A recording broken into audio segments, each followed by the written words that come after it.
இரத்த பந்த உறவுகளில் கோபதாபம் இல்லாமல் இருப்பது, அடிமை தொழிலிருந்து தனிப்பட்ட தொழில் தொடங்குவதெல்லாம் ரிஷபத்துக்கு ஜம்முன்னு இருக்கும். பெரிய தொழில் அதிபர்களுக்கெல்லாம் அனுகூலம் தரும். இரத்தத்தில் பரவக்கூடிய தொற்று நோய்களில் கவனமாக இருக்கணும். Presenting sponsor Tamil Matrimony and Lalita Jewelry. தமிழர்களின் நம்பர் 1 சாய்ஸ் தமிழ் மேட்ரிமோனி.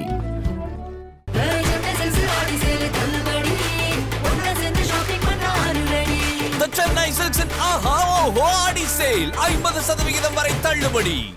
ஆச்சி கொழுக்கட்டை மாவு வந்தாச்சு. ஆச்சி கொழுக்கட்டை மாவிற்கு கொழுக்கட்டை அச்சை கேட்டு வாங்குங்கள். அடுத்ததாக பார்க்கக்கூடிய ராசிக்காரர்கள் ரிஷபம். ஆவணி மாதம் வந்தாவே குலதெய்வத்துக்கு ஓடிடணும். குலதெய்வம் தான் ரொம்ப முக்கியம். பழைய கடன்கள் பைசல் செய்வது, இரத்த பந்த உறவுகளில் கோபதாபம் இல்லாமல் இருப்பது, இரத்தத்தில் பரவக்கூடிய தொற்று நோய்களில் கவனமாக இருக்கணும். சுகர் பார்த்துக்கணும், பிபி பார்த்துக்கணும், கிட்னி ஃபங்க்ஷன் பார்த்துக்கணும். இதெல்லாம் ரிஷபம் பார்த்துக்கணும். தொழிலெலாம் கவலையே படக்கூடாது. தொட்டதெல்லாம் ஏற்றம் ஏற்படும். அடிமை தொழிலேருந்து தனிப்பட்ட தொழில் தொடங்குவதெல்லாம் ரிஷபத்துக்கு ஜம்முன்னு ஏற்படும். வேற்றுமொழி மனிதர்களால் அதிகம் ஆதாயம் பெறுவீர்கள். வண்டி வாகன மாற்றங்கள் அதிகமாக பெறக்கூடிய ராசி ஆவணியில் யாருன்னா ரிஷபம். அதே போல் பெற்றோர் பெரியோருடைய தேக ஆரோக்கியம் தான் ரொம்ப வருத்தத்தை தரும். கொஞ்சம் கவனமாக பார்த்துக்க சொல்லணும். அப்பா இது மாதிரி இல்லை, அம்மா இது மாதிரி என் ராசி பலன்லேயே உனக்கு செல்வி சொல்லியிருக்காரு, கொஞ்சம் கவனமாக இரு, மருந்து மாத்திரையெல்லாம் மறந்து விடாது. அலாரம் வச்சு அவங்கெல்லாம் மருந்து மாத்திரை சாப்பிட்டாங்களான்னு பேசு. ரொம்ப தொலை தூரத்தில் இருந்தாலும் பேரண்ட்ஸ் கூட கொஞ்சம் வீடியோ கால்லையாவது பேசு. அவங்களுக்கு ஒரு சந்தோஷத்தை கொடு, கோபதாபம் கொடுக்காது. கொஞ்சம் அவங்களோட அக்கறையாக வச்சுக்கணும். அப்புறமா வருத்தப்படுறதுக்கெல்லாம் சான்ஸ் அதனால் வேண்டாம். நீங்கள் நம்பிக்கை கொடுத்தீங்கன்னா அவங்களுக்கு தீர்க்காயுசாக இருப்பாங்க. அதை மட்டும் கொஞ்சம் ரிஷபம் பார்த்துக்கணும். கண்டிப்பாக எதிரிகள் பிரச்சனை தீரும். வழக்குகளில் வெற்றி ஏற்படும். மன அழுத்தம் தீரும். உத்தியோகத்தில் ஏற்றம் ஏற்படும். வியாபாரத்தில் இருந்த பாதிப்புகள் நீங்கும். தனிப்பட்ட முறையில் செல்வாக்கு ஏற்படும். பெரிய தொழில் அதிபர்களுக்கெல்லாம் அனுகூலம் தரும்.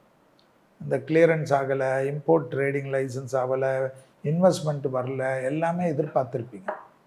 அதெல்லாம் ரிஷபத்துக்கு டக்கு டக்குன்னு நடக்கும். ஆச்சரியத்தக்க முன்னேற்றம் ஏற்படும். உத்தியோகத்தில் தொடர்ச்சியாக இருந்த மனத்தாங்கல் தீரும். வியாபாரத்தில் இருந்த கஷ்டங்கள் தீரும். எடுத்த காரியத்தில் ஜெயம் ஏற்படும். ரிஷபராசிக்காரங்களுக்கு கண்டிப்பாக பிள்ளைகளுடன் இருந்த மனத்தாங்கல் தீரும். பிள்ளைகள் தேவைகளை பூர்த்தி செய்வீர்கள். ஆக மொத்தத்தில் ரிஷபத்திற்கு அனுகூலங்கள் நிச்சயமாக இருக்கும். இந்த மாதம் ஆவணி. ஆவணி என்றாலே எல்லோருக்கும் தெரியும், சூரிய மாதம். ஏனென்றால் சூரியனுடைய வீடான சிம்மத்திற்கே சூரியன் வரக்கூடிய மாதம் தான் ஆவணி. ஆடி என்றால் சந்திரனுடைய வீட்டிற்கு சூரியன் வருவது. இப்பொழுது சூரியனே தன்னுடைய சொந்த வீட்டுக்கு வருவது ஆவணி மாதம். அந்த ஆவணி மாதத்தில் சூரியன் சிம்மத்தில் வரக்கூடிய மாதமாக பார்ப்பது ஆவணி. கார்காலம் என்பார்கள், சிம்ம மாதம் என்பார்கள். கேரளாவிலெல்லாம் சிம்ம மாதம், சிம்மத்திலே சூரியன் வரணும். இங்கே ஏற்கனவே சிம்மத்தில் கேது இருக்கிறதுனால சூரியன் வருவது. 7ஆம் இடத்தில் ராகு, 8இல் சனி, 11இல் குரு, மற்ற கிரகங்களெல்லாம் வைத்து தான் இந்த ஆவணி மாதத்தின் பலன். நிறைய வெள்ள சேதங்கள் தானா.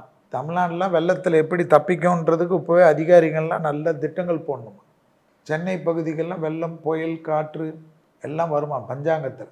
நிறைய ஆவணி மாதம் 17/8/2025 16/9/2025 வரை உள்ள இந்த ஆவணி மாதத்தில் விநாயகர் சதுர்த்தி வரக்கூடிய மாதம் ஆவணின்னா. விநாயகருக்கு ரொம்ப விசேஷம். ஆவணி மாதம் முழுவதும் விநாயகருக்கு சிறப்பு. விநாயகர் கும்பிட்டாவே மற்ற தெய்வம்லாம் கும்பிட வேணாம். ஏன்னா விநாயகர் சதுர்த்தியே வரக்கூடிய மாதம் இல்லை.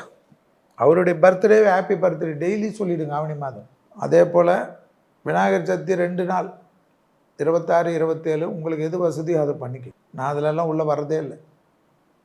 ஆனால் நிறைய பேர் நிறைய விஷயங்கள் மாற்றி பண்ணுறது. 5, 9 வந்து ஓணம் பண்டிகை. குறிப்பாக இந்த ஆவணி மாதத்தில் சந்திர கிரகணம் 7, 9. அதில் இரவு 9:57 1:26 மறுநாள் காலையில் வரைக்கும் 7ஆம் தேதியிலேருந்து 8ஆம் தேதி 7 இரவு ஆரம்பித்த சந்திர கிரகணம் 8ஆம் தேதி. சந்திர கிரகணம் தான் ரொம்ப முக்கியம். 8/9/2025 மகாலபக்ஷம் ஆரம்பிக்க. இதெல்லாம் ஞாபகத்தில் வச்சுக்கணும். சிறப்பு விசேஷம் ஆவணியில் எல்லா சுபகாரியமும் நிறைய அந்த சுபகாரியத்தில் நிறைய தடங்கல்கள்லாம் சொல்லுவாங்க. அதெல்லாம் அடுத்தது. எப்போ தான் ஆரம்பிக்கிறது சுபகாரியம்? தைரியமாக பண்ணுங்க. விநாயகர் வழிபாடு, புயல் வெள்ளம்லாம் ஏற்கனவே சொல்லிட்டேன். தண்ணி நிறைய.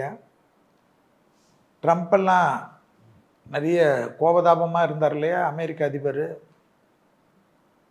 டப்புன்னு இறங்கி வருவார், ஒன்றுமே தெரியாத மாதிரி பேசுவார்.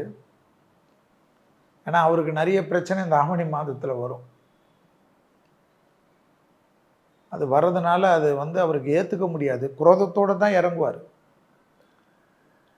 குரோதத்தோடு சில விஷயம்லாம் தப்பு தப்பாக பண்ணிட்டு தான் இறங்குவார். அதனால் அமெரிக்காவில் இருக்கிற மக்கள்லாம் கொஞ்சம் பதட்டப்படாமல் இருங்க. அமெரிக்காவுக்கு எக்ஸ்போர்ட் செய்கிறவங்கெல்லாம் கொஞ்சம் பதட்டப்படாமல் இருங்க, எல்லாம் சரியாயிடும். ஏன்னா நிறைய ட்ரம்ப்புக்கு உள்ளூர்லேயே அவங்க நாட்டிலேயே நிறைய பிரச்சனை வரும். அமெரிக்க அதிபராக இருந்த ட்ரம்ப் ஜோக்கராக காட்சி அமைக்கக்கூடிய மாதமாக ஆவணி மாதம் காட்டும். ஆனால் நிறைய தப்பாக பண்ணுவார். ஏன்னா பேர் கிடக்கூடிய மாதம் அவருக்கு. நோபல் பரிசு வரைக்கும் போன மாதிரி அவராகவே தப்பாக நிறைய பண்ணுவார், கோவப்படுவார், நம்பிக்கை துரோகம். அவர் எல்லாருக்கும் எலான் மஸ்கோட மோடிஜி ஒன்றும் பெரிய நெருக்கம் இல்லையா? எல்லாரும் சொல்கிறாங்க மோடிஜி அவ்வளோ நெருங்கி இருந்தார். ஒரு மனிதனுடைய புத்தி எல்லாருக்கிட்டையும் ஒரு மாதிரி தானே இருக்கும். எலான் மஸ்க்கு தான் இவர் ட்ரம்ப்பை கொண்டு வர்றதில் அவ்வளோ உதவி செய்தவர். அவரே தன்னுடைய பகையிலையே பார்க்கக்கூடியவர். மோடிஜி எப்படி பார்ப்பார்? மோடிஜி இந்திய நாட்டினுடைய பிரதமர். அமெரிக்காவில் இவருக்காக எல்லா விதமான தேர்தல் முன்னேற்றத்திலேருந்து தேர்தலை ஜெயித்து கொடுக்குற வரைக்கும் உறுதுணையாக இருந்த எலான் மாஸ்கை விட ஒருத்தருக்கு துரோகம் செய்வதில் ட்ரம்ப் வல்லவர் என்றால் உலகத்தில் அவர் யாருக்கு செய்ய மாட்டார்? எல்லோருக்கும் செய்வார். அதெல்லாம் போய் ஒரு பெருசாக பார்த்துக்கூட. மோடிஜியை ஒரு பிரதமராக பார்க்கணும். பாரதிய ஜனதா கட்சியினுடைய இதெல்லாம் பார்க்கணும். நம்ம என்ன லெவலில் இருந்தோம்? வரி இந்திய நாட்டில் வரி அதிகம் என்பது உலகத்தில் எல்லாருக்கும் தெரிஞ்ச விஷயந்தான். நானும் அது பாரதிய ஜனதா கட்சியெல்லாம் இருந்து நான் பேச மாட்டேன். வரி அதிப்பு தான். வரி இவ்வளோ பெரிய மக்கள் வாழக்கூடிய நாட்டில் இன்கம் டேக்ஸ் வரி கட்டுறவங்க ரொம்ப கம்மி. அது இந்தியாவுடைய அரசாங்கம் தான் சரி பண்ணணும். இந்தியாவில் வரி கட்டுறவங்களுடைய இன்கம் டேக்ஸ் கட்டுறவங்களுடைய கண்ணுக்கு 3 கோடி 4 கோடியில் தான் இருக்கும். ஆனால் இந்தியாவில் எவ்வளோ கோடீஸ்வரர்கள் இருக்காங்க? கிட்டத்தட்ட 50 கோடி பேருக்கு மேலே கோடீஸ்வரர்கள் இருக்காங்க. செக் பண்ணணும். இவங்கெல்லாம் ஏன் வரி கட்ட மாட்டேன்றாங்கன்னு தேடணும். இவங்களெல்லாம் அதெல்லாம் நோண்டணும். கட்டினவங்களே போட்டு கட்ட வச்சுக்கிட்டு இருக்குது. அதனால் என்ன ஆகுதுன்னா மக்கள் பயன்படுத்தக்கூடிய வத்திப்பெட்டியிலேருந்து கார் வரைக்கும் வரிகள் அதிகமாகிறது. இன்கம் டேக்ஸ் ஜென்யூனாக இருக்க இதெல்லாம் குறையும். ஜிஎஸ்டியில் கூட வரக்கூடிய காலகட்டத்தில் சிங்கப்பூர் போல் ஒரே இதுவாக இருக்கணும். மக்களுக்கு மீள முடியாதது. சம்பாதிக்கிறதுலேருந்து சாவு வீடு போகிற வரைக்கும் வரி தான். கொஞ்சம் ஆட்சியாளர்கள் சிந்திக்கணும். அந்த ஆட்சியாளர்கள் செய்தார்கள், நம்ம செய்யக்கூடாதெல்லாம் கிடையாது. எளிமைப்படுத்தணும். காலங்காலமாக இந்த வரிகளை எளிமைப்படுத்துவர்கள் தான் மக்கள் கொண்டாடி இருக்கிறாங்க மன்னர்கள் காலத்தில் இருந்து. ஸோ இந்த ஆவணி மாதத்தில் இதெல்லாம் கொஞ்சம் டிசிப்ளினாக வரும். அதுக்காக தான் சொல்கிறது. பெரும் தலைவர்கள் ஜாக்கிரதையாக இருக்கணும் இந்த டைம். ஆவணி மாதத்தில் எப்படி ஆடி மாதத்தில் ஃப்ளைட்டுங்க ரொம்ப கவனமாக இருக்கணுமோ, அரசியல் தலைவர்கள், விளையாட்டுத்துறையை சார்ந்தவர்கள், பத்திரிகை துறையில் இருக்கக்கூடியவர்கள்,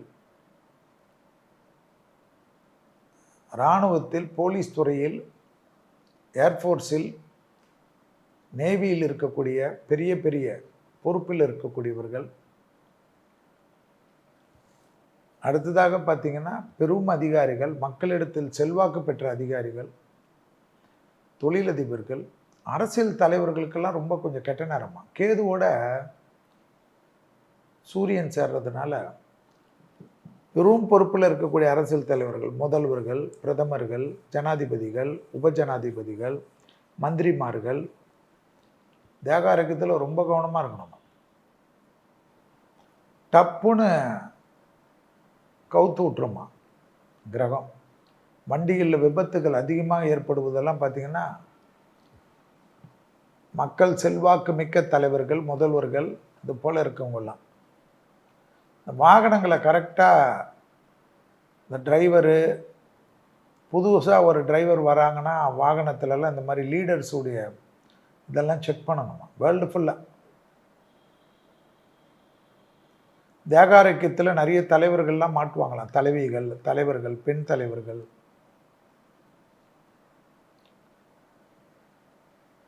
அதே போல் பார்த்தீங்கன்னா இயற்கை பேரிடர்கள் தாங்க முடியாத இருக்குமா ஆவணி மாதத்தில். அடி நாசம் பண்ணுமா நிலநடுக்கங்கள் தான். சுனாமி அலர்ட் எல்லாம் திருப்பி திருப்பி வருமா ரிப்பீட்டடாக. அதே போல் தான் வாயை திறந்தா செல்வி நல்லதே சொல்ல மாட்டேன்றான் தான் ஒரே கமெண்ட். நல்லது நடக்கிறச்சு சொல்லலாம், கெட்டது தான் நடக்கணும்னு உலகத்தில் பொது விதி இப்போ. அதனால் இந்த டைமில் இப்படி தான் பேச முடியுது. குருவுடைய வீட்டில் சனி உட்கார்ந்துருக்கிற காலகட்டன்றதுனால மலை பிரதேசங்கள்லாம் போட்டு அடுக்கடுக்காக கட்டினீங்கல்ல, நம்ம ஏற்கனவே சொன்னது தான், பொத்து பொத்தாக விழுமா, அப்போ டப்பு டப்புன்னு வருமா, கிளஸ்டர் வருதில்ல, மழை வெடிச்சு அப்படியே ஊற்றுதா, நிறைய இடத்துல வருமா. ஏன் வரும்னே தெரியாது. நிறைய நம்மளுடைய இமாலய பகுதியெல்லாம் நிறைய பாதிக்கும். ஆவணி மாதத்தில் இந்தியாவில் நிலநடுக்கங்கள் அடிக்குமா, கேர்ஃபுல்லாக இருக்கணும். சிலோனு பெருசாக மாட்டுமா, மலேசியா பெருசாக மாட்டுமா, ஸ்ரீலங்கா, சிலோனு, மலேசியா, சென்னையில் பெரிய மழை வெள்ளத்துக்கெல்லாம் சரி பண்ணி வச்சுக்கணுமா. குட்டி புயல்லாம் உருவாகி போயின்னு இருக்குமா. வனவிலங்குகளால் பெரிய பாதிப்புகள், வனவிலங்குகளுக்கு பெரிய பாதிப்புகள். யானைகள் இந்த ட்ரெயினில் அடிபடுறது, வழித்தடங்களில் அடிபடுறது, இதெல்லாம் கொஞ்சம் பார்த்துக்கணுமா. அந்த காட்டு பகுதியில் ட்ரெயின் எல்லாம் கொஞ்சம் ஸ்லோவாக போகிற மாதிரி சொல்லணுமா. நிறைய கொஞ்சம் யானைகளுக்கு பாதுகாப்பை ஏற்படுத்தணும். விலங்குகள் வருவது நம்ம குற்றம் சொல்ல முடியாது. விலங்குகள் பகுதியில் நம்ம டெவலப்மெண்ட் பண்ணனால இவ்வளோ இது.